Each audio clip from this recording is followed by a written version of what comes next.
Hi అండి, welcome to our channel. ఈరోజు మనం easy breakfast recipe eggless veg ఆమ్లెట్ని ఎలా తయారు చేసుకోవాలో చూసేద్దాం.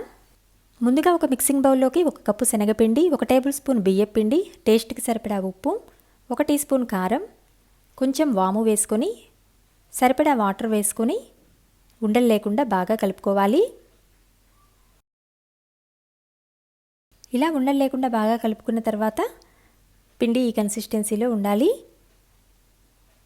దీనిలోకి ఒక మీడియం సైజు క్యారెట్, తురిమిన క్యారెట్, ఒక మీడియం సైజు ఆనియన్ సన్నగా కట్ చేసి వేసుకోవాలి. అలాగే కొంచెం పచ్చిమిర్చి, కొంచెం కొత్తిమీర వేసుకొని బాగా కలుపుకోవాలి.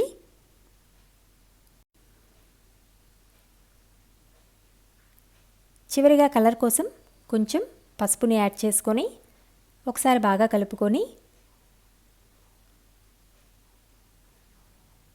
పెనం బాగా హీట్ అయిన తర్వాత కొంచెం ఆయిల్ అప్లై చేసి దోసల్ని వేసుకోవాలి.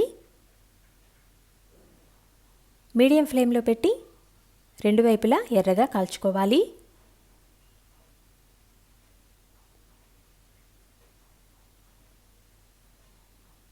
ఇలా 2 వైపులా తిప్పుకొని ఎర్రగా కాల్చుకుంటే easy breakfast recipe eggless veg omelette చాలా సింపుల్గా అయిపోతుంది.